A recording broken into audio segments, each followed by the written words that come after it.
د سپوږمۍ تر کلي.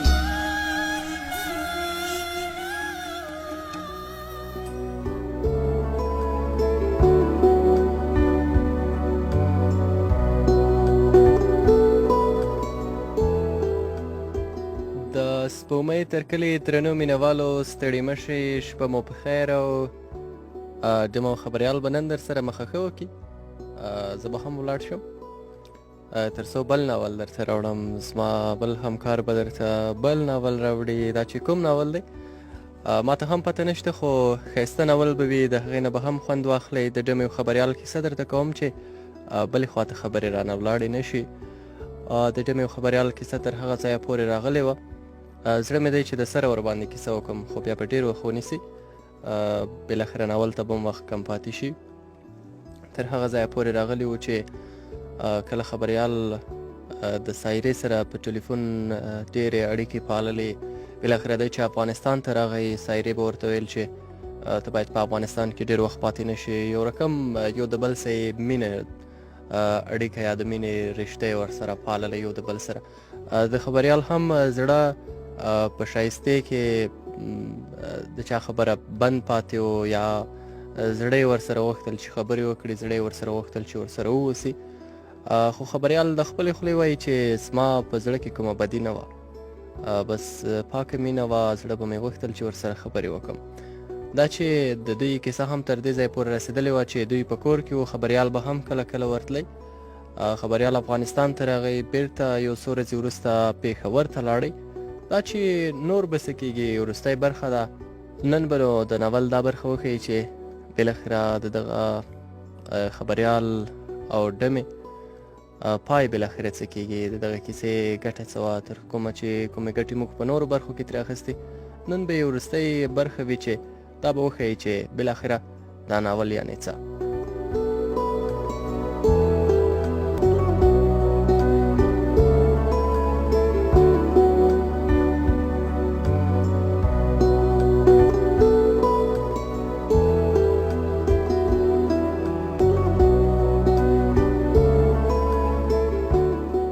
د بیا راتګ مې شاوخوا 3 اونۍ پوره شوې وې. اوس نو زما تګ راتګ او د ټلیفون اړیکې له هغوی سره بې درکه زیاتې شوې وې. کله به یو فکر راولوېد چې هغه ډمانې دي او ته یو خبریال یې، ستا اړیکه له هغوی سره ښه نه ښایي. ځکه خلک به همدا یو فکر کوي چې دی ورسره ناجایز اړیکې لري. او په رښتیا هم همداسې ده. زموږ دا پښتانه ټول همداسې فکر لري. حقیقت خو دا و چې له سایرې سره زما هېڅ کومه بده اړیکه نه وه. بس هغې ما ته ورور ویلي وو. زه به د ښایستې په خاطر هر ورځ د هغې کالج ته تلم. زما او د هغې اړیکې اوس یو بېل رنګ غوره کړی و. موږ په زړونو کې ډېر ښه سره پوهېدو، خو یو بل ته مو سره څه نه شوی ویلی. د ښایستې پاکي او معصومیت ته د زما اوس هم سلام وي. او بیا هم زما زړه په دې ویره کې و چې هغه د ډمانو بدکارو له کورنۍ ده او زه یو خبریال یم. خو په ما باندې ډېر زړه ډېر زورور و. او داسې و چې زړه اکثر وخت زورور کېږي. هغه د ډاکټر تنها بیت را په زړه شو، که د زړه خیال ساتم نو د دې قابل دی که نه. که د زړه خیال ساتم نو دی د دې قابل دی که نه. او په زړه کې مینه ده، په تا کې مړه څه سره دي. بس نو په ما هم زړه زورور و او د زړه له یوې خبرې نه شویم وتلی. ما هغه هېڅکله هم له یاده نه شوی ویستلی او نه هم هغې زه له یاده ویستی شوم. یو ورځ مازدیګر مهال راته سایرې زنګ وکړ، ویې ویل چې بېګا ته زموږ مېلمه یې. ما هم ورسره د ورتلو ژمنه وکړه. ماښام مهال د هغوی د کور په طرف روان شوم. داسې نه و چې زه مېلمستیا ته خوشحاله وم، بلکې زه د ښایستې لیدو او خبرو ته له هر څه ډېر ورخطا وم. د هغې د کور مخکې له رکشې ښکته شوم. غوښتل مې چې سایرې ته زنګ ووهم تر څو چې مې موبایل له جیبه راوکښ. د هغې زنګ راغی. ورته ومې ویل چې ستاسو د کور په مخ کې یم. هغې هم په یو منډه دروازه راته راخلاصه کړه. له ننوتو سره سم مې ښایسته ولیده. د هغې له سره پړونه یې لوېدلی و او په لاس کې یې د اوبو لوټکه نیولې وه. زما په لیدو یې ژر په خپل سر پړونه یې راسم کړ. خپل لاسونه یې د اودس لپاره بډ وهلي وو. په ډېر زور سره یې په خپلو سپینو او غوښنو څنګلو لستوڼي راکش کړل. سلام یې وکړ. ما یې هم سلام ته وعلیکم ووایه او نور کوټې ته ننوتو. سایرې مخکې له مخکې پر میز چای ایښی و. ګیلاسونه یې ډک کړل او په خبرو یې شروع وکړه. نه پوهېدم چې هغې به څه ویل، خو بس یوازې د سر په خوځولو مې هغه دومره پوهوله چې خبرو ته یې غوږ یم. نور خو زما په ذهن کې د ښایستې هغه تصویر چې ژرو په سر پړونه یې راسم کړي او خپلې سپینې څنګلې راپټې کړي اوښت راوښت. نیم ساعت به تېر شوی و چې ښایسته او مور یې هم راننوتې. مور یې د یو څو شېبو لپاره کېناسته او بېرته ووته. نه پوهېږم ولې د مور له خولې د اولې ورځې نه تر اخرې پورې هېڅ کومه خبره ونه وته او نه یې هم له ما سره د ناستې پر وخت را کتلې. داسې وه لکه په خپلو کړو چې خجالته او پښېمانه وي. په کوټه کې له ښې اوږدې چوپتیا وروسته سایرې ویل: وروره، مخکې له ډوډۍ نه به دا خبرې ښې هم نه وي، خو زما زړه هېڅ طاقت نه کوي. په حیرانتیا مې وپوښتل: وایه څه خبره ده؟ ویې ویل: زما په ذهن کې له دې څو ورځو راهیسې یو خبره راوړي غواړم چې په دې اړه معلومات راکړې. په زړه کې مې تېر شول چې حتما به دا د ښایستې خبره کوي. ویل یې: زه تا ته هره ورځ ورور وایم، ته ولې ما ته خور نه وایې؟ له دې خبرې سره مې د خپلې خور تصویر په سترګو کې ښکته پورته شو، کومه چې 4 کاله وړاندې په یوې ټرافیکي پېښه کې مړه شوې وه. ومې خندل. د دې پوښتنې ځواب به لږ سخت نه وي. سایرې په ډېرې بېتابۍ سره ویل: زه غواړم چې په دې راز پوه شم. هغې ډېرې خبرې کولې، خو ما د هغې په مقابل کې چوپتیا غوره کړې وه. نه پوهېدم چې هغه څنګه وپوهوم چې ته زما د خورولۍ لیاقت نه لرې، ځکه ته یوه ډمه او بدکاره یې او زما خور دا کارونه نه کول. ډېر زیات سوچونه مې وکړل. ورته ومې ویل چې له دې پوښتنې تېره شه. خو سایرې خپل ضد کلک نیولی و. ویلې چې حتما به ځواب وایي. اخر زما هم زړه راتنګ شو. ومې ویل: زه ډېره بښنه غواړم. انسان د خدای له نوره پیدا دی، خو دا خبره باید ضرور وکړم چې تاسو ته د خپلې غلطۍ احساس وشي، او هغه دا چې ته خپل ځان ته فکر وکړه د ورځې د څو کسانو جنسي خواهشات سړوې. ایا زما خور داسې کولی شي؟ هغې سر ټیټ کړ. ویې ویل: دا زما مجبوریت دی. خېټه هم څه غواړي. په دې سړي خور ماحول کې چې که داسې کښېنم نو ساه اخیستل به هم راته ګران وي. که زه داسې کارونه ونه کړم نو زما د ښایستې به یو ارمان هم پوره نه شي، بلکې لا به پسې بدتر او بدتر شي. سایره په ژړا شوه. د ښایسته اوښکې هم ونه درېدې. دواړو ښه شېبه وژړل. ما او د کوټې تورو دیوالونو یې د بېوسۍ ننداره کوله. ځان راته د هغوی په مقابل کې هسې مجرم ښکارېده. سایرې په ژړغوني غږ وویل: که زه دا هر څه پرېږدم، ته خو ما ته خور ویلی شي. زړه نازړه وم، ځکه موږ پښتانه که هر څوک او هر څومره یو څوک کوم کار پرېږدي، بیا هم هغه داغ ورنه لرې نه بولو. خو په دې وخت کې له یو خوا زه یو پښتون وم او له بل خوا زه یو مسلمان هم وم. نو موږ ته خو خپل لارښود دا حکم کوي چې تاسو په نیکۍ امر وکړئ او له بدۍ خلک وژغورئ. له یو خوا اسلام او له بل پلوه زموږ د ټولنې ځینې ناولې عقیدې وې. زه په 2 جالو کې پاتې وم. سایرې خپله خبره بیا تکرار کړه. سم د واره مې ورته وویل: هو، که تاسو دواړه مور او لور دا کار پرېږدئ، زه هر څه ته تیار یم. سایره راغاړې وته او ښه په چیغو چیغو یې وژړل. خدای شته چې ما هم ښه زړه سپک کړ. په کور کې داسې څوک نه و چې هغه دې ونه ژړې. د سایرې مور د دروازې خوله کې په خاورو ناسته وه او ژړل یې. د ژړا بهیر تېر شو. وروسته مو ډوډۍ ښه په خوشحالۍ سره وخوړه او زه د خپلې کوټې په طرف روان شوم. په خپل تخت پرېوتم. د سایرې هرې خبرې او سلګۍ مې په غوږونو کې انګازې کولې. اوس راته د هغې د راتلونکي په اړه فکر ولوېد چې دوی به څه خوري او دوی به څه کوي. خبره مې چې هرې خوا واړوله راواړوله، بس په همدا ما راټوکېده ځکه زما نه پرته د هغوی د ګټې وټې نور هېڅوک نه وو. چورت مې پرې ځکه خراب نه کړ چې معاش مې هسې هم ډېر و. له ځان سره مې ویل چې نیمه تنخوا دې په دې کې نه وي حساب. خو بیا چې کله بیرته افغانستان ته تلو خبره را یاده شوه چې هر څه مې له یاده ووتل. اوس پوه شوم چې غلطه فیصله مې کړې ده. بیا یو شیبه په سوچ کې وم، لکه د لیونو مې ویل که یو څوک د بدو کارونو نه منع کول غلط کار وي نو ما د غلطي کړې، او که نه وي نو بیا خو مې ډېر ښه کار کړی. همداسې وشول. د هغوی د کور او د ښایستې د کالج خرچه زما په اوږو رابار شوه.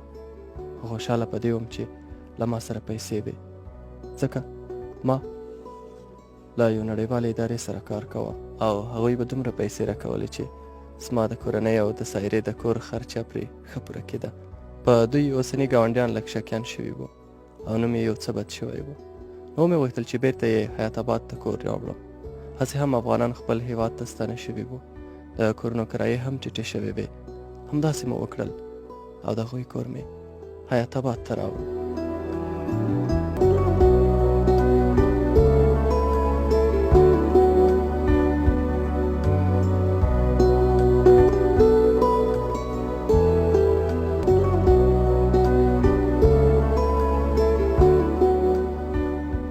اوس مې په هوټل کې کوټه هم پرېښې وه. له دوی سره اوسېدم. زما او د ښایستې ترمنځ ورځ تر بلې اړیکې خوږېدې. دغه اړیکې دومره خوږې شوې وې چې ما د دوی د کورنۍ هغه تېر بکګراونډ هر څه له یاده ویستي وو. کله به چې په سوچ کې خپل پلار رایاد شو نو ویل به مې چې اول خو هغه له دې هېڅ هم نه دی خبر، او که خبر شي نو کور به ورته پرېږدم، ځکه هغه اوس زما د وجود ساه وه. زه اوس د هغې د پاکې مینې په دام کې دومره کلک نغښتی وم چې بیخي یې خلاصېدل ګران و. هغې هم له ما سره بې درکه مینه کوله، خو دا مینه زموږ یوازې په زړونو کې وه. لا مو له خولې نه و یو لفظ هم د مینې نه وتلی. چې یو شپه سایرې زما کوټې ته راودانګل، ویې ویل چې له تا سره ضرور کار لرم. ما هم ورته ښه وکړه او خپل ټول کارونه مې پرېښودل او مې ویل چې ښه وایه که نه. هغه لږ مسکی شوه. بیا یې وویل زه د یو څه نه خبره شوې یم، دا به رښتیا وي. ما هم په شونډو خندا لر بر کړه. زه خو پوه شوم چې دا څه ښیي، خو بیا مې هم ورته ویل ته څه نه خبره شوې یې. هغې ویل کوره ځان ناګمانه مه اچوه، اخر زه هم د چا خور یم، پوهېږم. نور نو په منځ کې د پټولو هېڅ نه و پاتې. ورته مې ویل ته چې څرنګه پوه شوې یې هغه هر څه سم دي. سایرې اسمان ته وکتل، بیا یې ښه په زوره د شکر کلمه له خولې ووته. ویې ویل موږ ته به پرته له تا څوک ښه وي، ته خو به ښایسته قبوله کړې. له دې خبرې سره مې په یو شیبه کې د خپلې کورنۍ ټول وګړي مخې ته ودرېدل. د هغوی بدې ردې راته ته سترګو شوې چې وایي به دا په دومره لوی جهان کې د یوې ډمې له خور سره واده تا کوه. خو بل خوا زما او د ښایستې مینه هم داسې وه چې بې له یو بله مو ګزاره نه کېده. خپله ټوله کورنۍ مې شاته پرېښې وه او سایرې ته مې ویل هېڅ خبره نشته، زه هر څه ته تیار یم. سایرې هم ویل چې څومره زر کېږي زه به ستاسو واده کوم. بس همدا خبره وشوه او سایره له کوټې ووته. زه هم تر ډېره وخته ویښ وم. د سایرې د مور دعاګانې مې واورېدې چې ما ته یې کولې. د ښایستې خندا مې هم واورېده او کله چې راباندې خوب غلبه کوله په دغه وخت کې مې د ښایستې میسیج هم ولید چې لیکلی و مبارک دې شه. ما هم ورته د مبارکۍ پیغام ولیږه او نور وده شو. وروسته له دې به هر سهار زه او ښایستې یو ځای له کوره وتو. اول به مې هغه تر کالجه رسوله او بیا به زه د خپل ملګري دفتر ته راغلم او هلته به مې خپل کار کوه. که څه هم کار د مې زړه نه کېدی، خو بس د معاش لپاره به مې یو څه کار کوه او مرکزي دفتر ته به مې په سترګو کې شګې اچولې. شاوخوا یو میاشت نوره هم تېره شوه، خو زه په څېړنیزو ریپورټونو دومره بوخت وم چې بیخي سر ګرولو ته نه وم وسکار. څو ځله راته سایرې دا خبره غوږ کې تېره کړه، خو ما ورته ویل چې لږ راوزګاره شم، هر څه چې ستا خوښه وي همغه شان وکړه. یو ورځ چې کله کور ته راغلم سایره د کور په منځ کې ناسته وه. هغه ډېره په بد حال وه. بیخي حیران کړم. هغې په سرو سترګو ژړل. جامې یې په تن شکېدلې وې. په یو منډه مې له کوټې څادر راوایست. له هغې مې تاو کړ.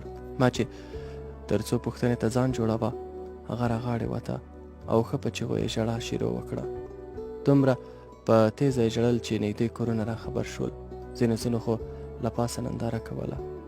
موږ کوټې ته ننوتو.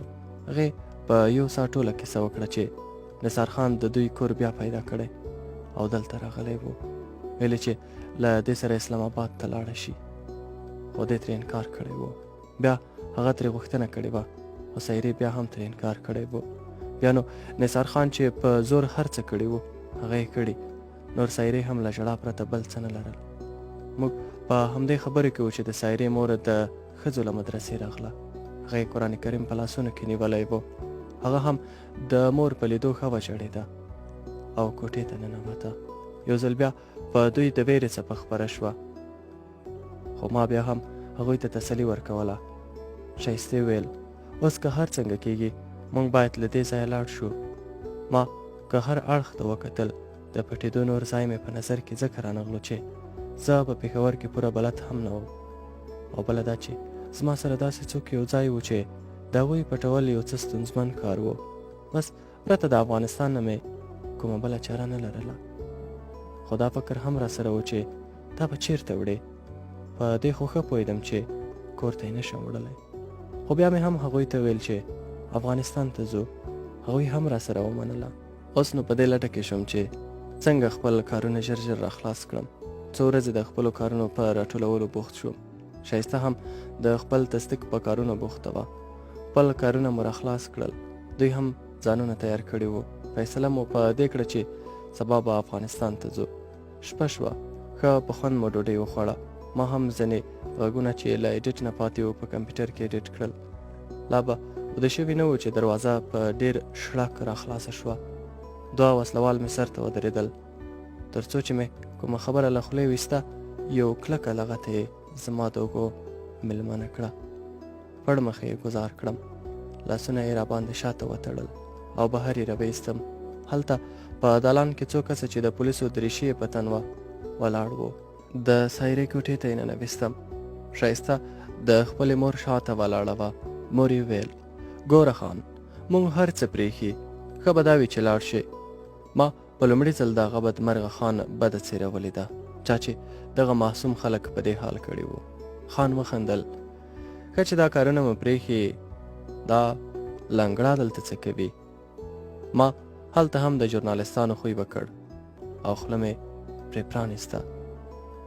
څه چې په خوله راتله ومې ویل. هغه یوازې خندل او نور یې هېڅ هم نه ویل. کله چې زما خبرې تمامې شوې، په خبرو راغی. یوازې دا نه دی، داسې ډېر زما فضل او کرم دې حد ته را رسولی دي چې اوس ته هم پرې مزې کوې او نور هم. د دې خبرې سره سم د سایرې مور هغه ته په مخ یو کلکه څپېړه ورکړه. په خبرو کې پرې زه ور مخکې شوم. ای بوسله، لږ فکر کړه، آخر مسلمان یې او قیامت راتلونکی دی. ته به د دې هر څه خبرې او د هرې خبرې ځواب ورکړې. ته پښتون نه یې؟ خان بیا ښه په کټ کټ وخندل. قیامت؟ کوم قیامت؟ هلکه راشئ چې دا ځوان د قیامت خبرې کوي. راځئ همدلته پرې قیامت جوړ کړئ. نو ما هم صبر ونه کړ او د هغه په مخ کې مې لاړې ورته کړې.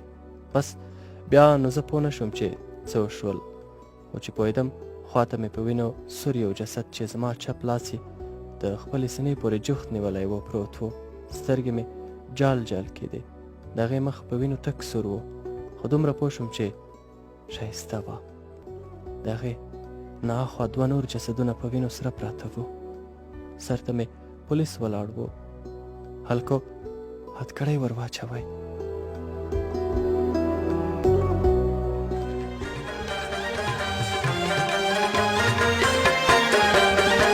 چې د مرګ په خوبو د شم، بیا به څنګه راته ګورې. چې د مرګ په خوبو د شم، بیا به څنګه راته ګورې بیا به ډېره باندې ژاړې ما به سترګې نه غړېږي ځن کتن ته مې لږ راشه روح مې تن نه جدا کېږي روح مې تن نه جدا کېږي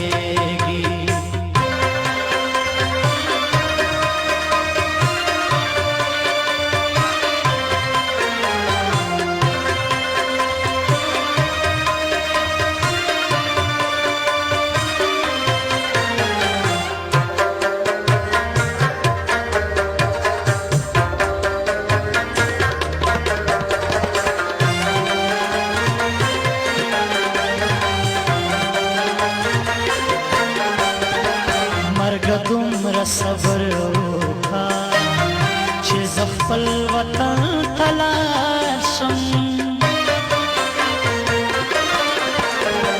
مرګه دومره صبر وکړه چې زه خپل وطن ته لاړ شم سر چې مور په زنګون کې کړم دلته څوک په ما ځورېږي ځکه دلته مې لږ راشه تن نه جدا کېږي روح مې تن نه جدا کېږي